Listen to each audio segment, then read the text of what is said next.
Welcome to Mayaplus maths academy. நம்ம இன்னைக்கு பார்க்க போகிற கொஸ்டின் MA 3151 பேப்பரில் யூனிட் 3லேருந்து ஒரு கொஸ்டின் பார்க்க போகிறோம்.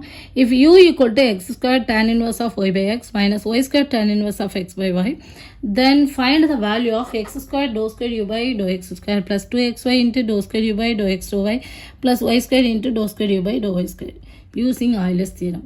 அவங்க ஆயிலஸ் தியரத்தை யூஸ் பண்ணி கண்டுபிடிங்கன்னே சொல்லிட்டாங்க. ஒருவேளை ஆயிலஸ் தியரத்தை யூஸ் பண்ணுங்கன்னு சொல்லாமல் வெறும் இவ்வளோ மட்டும் கேட்டிருந்தா என்ன பண்ணுவீங்க? டக்குன்னு டைரக்ட் மெத்தடை ஃபாலோ பண்ணிடுவோம். Dou u by to x கண்டுபிடிப்போம், dou square u by to X square கண்டுபிடிப்போம், அடுத்து இதை கண்டுபிடிக்கணும், அடுத்து கரஸ்பாண்டிங் எலமெண்ட்ஸோட மல்டிப்ளை பண்ணி ஆன்சரை கண்டுபிடிக்கணும் ஆட் பண்ணி. பட் உங்களுக்கு ஆயிலஸ் தியரம் தெரிஞ்சுது அப்படின்னா நம்ம வந்து ஆயிலஸ் தியரம் வழியாக ட்ரை பண்ணியிருக்கலாம் இல்லையா? ஸோ ஆயிலஸ் தியரம்னா என்ன அப்படின்னு பார்ப்போம். If u is a homogeneous function of degree n, then x into dou u by to x. So left சைடில் இந்த மாதிரி வந்துச்சுன்னா x dou u by to x plus y dou u by dou y இந்த மாதிரி வந்தது. எக்ஸை பொறுத்து ஒய்யை பொறுத்து இந்த மாதிரி இருந்துச்சுன்னா ஆயிலஸ் தியரம் அப்ளை பண்ணுறதுக்கான பாசிபிலிட்டி இருக்குது. ஆயிலஸ் தியரம் அப்ளை பண்ண முடியுமா அப்படின்னு கேட்டிங்கன்னா நம்மளோட கிவன் ஃபங்க்ஷன் ஹோமோஜீனியஸ் ஃபங்க்ஷனாக இருக்கணும். ஓகேயா? அடுத்ததான் இந்த மாதிரி லெஃப்ட் ஹேண்ட் சைடு இருக்கணும். X square into dou square u by to X square. இங்கேயும் பாருங்கள் x square x y dou x into dou y. இதை வந்து dou y into dou x போடலாமா அப்படின்னா எஸ் போடலாம். Dou square u by to x into dou ஒய்யும் dou square u by dou y into dou எக்ஸும் equal தான். Okay, y square பொறுத்து. So இந்த மாதிரி லெஃப்ட் சைடு இருந்தாலும் நம்ம ஆயிலஸ் தியரத்தை அப்ளை பண்ண முடியும். Which is equal to n into n minus one into you. இது NU, இது n into n minus one into you. என்னங்கிறது என்னது? டிகிரி. ஃபர்ஸ்ட் ஆஃப் ஆல் இது ஒரு ஹோமோஜினியஸ் ஃபங்க்ஷனாக எப்படி செக் பண்ணணும்? 3 விதமாக செக் பண்ணலான்னு சொல்லியிருக்கேன். நம்ம ஆல்ரெடி 2 ப்ராப்ளம் சால்வ் பண்ணோம். இந்த எக்ஸுக்கு பதிலாக லேம்டா எக்ஸும் ஒய்க்கு பதிலாக லேம்டா ஒய்யை ரீப்ளேஸ் பண்ணும்போது நம்மளால் இந்த ஃபார்மேட்டில் எழுத முடிஞ்சுன்னா நம்மளோட given function homogeneous function. And then நம்மளோட கிவன் ஃபங்க்ஷனை இந்த ஃபார்மேட்டில் எழுத முடிஞ்சதுன்னா x power n into F of Y by x அல்லது y power n into F of X by y இந்த ஃபார்மேட்டில் எழுத முடிஞ்சாலும் கிவன் ஃபங்க்ஷன் ஒரு ஹோமோஜினியஸ் ஃபங்க்ஷன். அல்லது இதுதான் டைரக்ட். முதல்ல நம்ம செக் பண்ண வேண்டியது இந்த தேர்ட் ஒன், அதாவது டைரெக்டாக எல்லா டேம்லேயும் டிகிரி சேமாக இருக்கா, ஹோமோ அப்படின்னாலே ஒரே மாதிரியாக இருக்கா. இங்கே பாருங்கள் பவர் n இங்கேயும் பவர் n இல்லையா? ஸோ டிகிரி சேமாக இருக்கான்னு பார்க்கணும். இப்போ ஃபார் எக்ஸாம்பிள் இப்போ x squared minus x y இது ஒரு ஃபங்க்ஷன். இப்போ இதில் வந்து டிகிரி வந்து பார்த்தீங்கன்னா இங்கேயும் நம்பர் 2 தான், இங்கேயும் நம்பர் 2 தான். ஸோ இங்கே நம்ம எக்ஸுக்கு பதிலாக லேம்டா எக்ஸு ஒய்க்கு பதிலாக லேம்டாவே போட்டு கண்டுபிடிக்க வேண்டிய அவசியம் இல்லை. டைரெக்டாகவே பார்த்தலாம் இது ஒரு ஹோமோஜீனியஸ் ஃபங்க்ஷன். புரியுதா? ஸோ இந்த மாதிரி டிகிரி வந்து எல்லா டேம்லேயும் சேமாக இருக்கான்னு முதல்ல செக் பண்ணுங்கள். அப்படி இல்லை அப்படின்னா அதுக்கடுத்து நம்ம பண்ண வேண்டியது எக்ஸுக்கு பதிலாக லேம்டா எக்ஸும் ஒய்க்கு பதிலாக லேம்டா ஒய்யும் போடுவோம். ஓகே, அது ரொம்ப சிம்பிளாக இருக்கும் சொல்யூஷன். ஸோ இப்போ என்ன பண்ண போகிறேன் அப்படின்னா இந்த யூவை தான் நான் எஃப்னு எடுத்துக்கிறேன். லெட் எஃப் ஈக்குவல் டு இந்த எஃப்ங்கிறது f of X comma y. ஓகேயா? Which is equal to x squared into tan inverse of Y by X minus Y squared into tan inverse of X by y. So இப்போ நான் வந்து f of lambda X comma lambda y, எக்ஸுக்கு பதிலாக lambda எக்ஸும் ஒய்க்கு பதிலாக lambda ஒய்யும் போட போகிறேன்.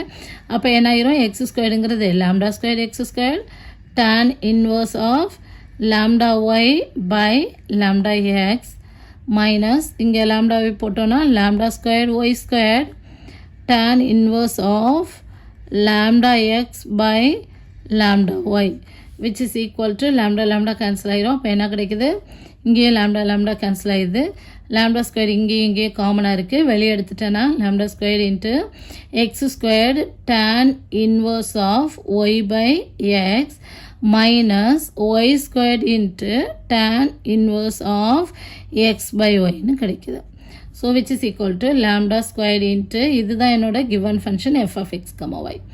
ஸோ நான் எதுக்காக இதை எஃப் ஆஃப் எக்ஸ் கமா ஒய்ன்னு எடுத்தேன்னா எனக்கு இந்த ஃபார்மேட்டுக்கு கொண்டு வர முடியுமான்னு செக் பண்ணுறதுக்கு. F of lambda X comma lambda Y equal to lambda square into F of X comma Y. Therefore இந்த ஃபங்க்ஷன் ஒரு ஹோமோஜீனியஸ் ஃபங்க்ஷன் இல்லையா? ஸோ தேர்ஃபோர் எந்த ஃபங்க்ஷன் எஃப்ங்கிறது. ஸோ எஃப்ங்கிறது என்னதுங்க? F equal to u. Okay, don't forget. So therefore f is a homogeneous function of degree. இந்த லேம்டாவுக்கு பவரில் இருக்கிறது என்னது? Degree of degree number 2. So by Euler's theorem என்ன பண்ணலாம்?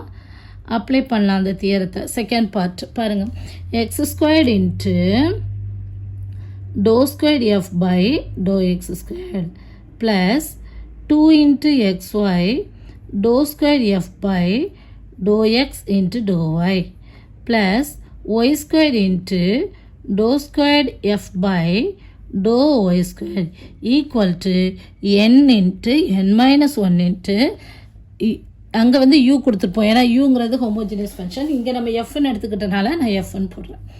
ஓகேயா? ஸோ இப்போ என்ன பண்ணியிருக்கோம், எல்லாமே இன் டர்ம்ஸ் ஆஃப் எஃப்பில் எழுதியிருக்கேன். நமக்கு ப்ராப்ளம் வந்து யூவில் கொடுத்துருக்காங்க இல்லையா, எஃப்ங்கிறது தான் என்னது என்னோட you, F equal to you. So இப்போ என்ன பண்ணுறேன், எக்ஸ் ஸ்கொயர்டு இன்ட்டு இதுக்கு பதிலாக எஃப்க்கு பதிலாக எல்லாத்துலேயும் யூ அப்ளை பண்ணுறேன், அவ்வளோதான். Do squared you by to X square. Last ப்ராப்ளத்துலலாம் பார்த்தீங்கன்னா இங்கே tan இன்வர்ஸ் இருந்துச்சு, அதை நம்ம இந்த சைடு எடுத்துகிட்டு வரும்போது tan யூ வரும், அங்கே F equal to tan you அப்படின்னு இருந்துச்சு, இங்கே டைரெக்டாக யூ தான். Plus 2xy into dou squared u by dou x into dou y plus y squared into dou squared u by dou y squared equal to என்னங்கிறது என்னது number 2. So 2 into 2 minus 1 into u which is equal to 2 minus 1 equal to 1, 1 into 2, 2. So 2u. That's all. இதான் answer. யூங்கிறது என்னது இந்த given function. இதை கொடுத்துருக்காங்களா problem. தேவைன்னா 2 into அதை அப்படியே எழுதிக்கோங்க, இல்லைன்னா இதில் முடிச்சிடலாம். So x squared into dou squared you by to X square plus 2xy into dou squared you by to x dou y plus y squared into dou squared you by dou y square equal to இதோட value என்னது equal to 2u. That's all. புரியுதா? So கொடுத்துருக்க function ஹோமோஜீனியஸாக அதுதான் check பண்ணும். ஹோமோஜீனியஸாக இருந்துச்சுன்னா ஈஸியாக நம்ம என்ன பண்ணிடலாம், கண்டுபிடிச்சிடலாம். ஓகே, இந்த வீடியோ புரிஞ்சதுன்னா மேப்ரிஸ் மேத்ஸ் அகாடமியை சப்ஸ்கிரைப் பண்ணுங்கள். கணிதத்தை புரிந்து படிப்போம். Thank you. For more videos, like, share and subscribe to Maya Prismas Academy. Thank you.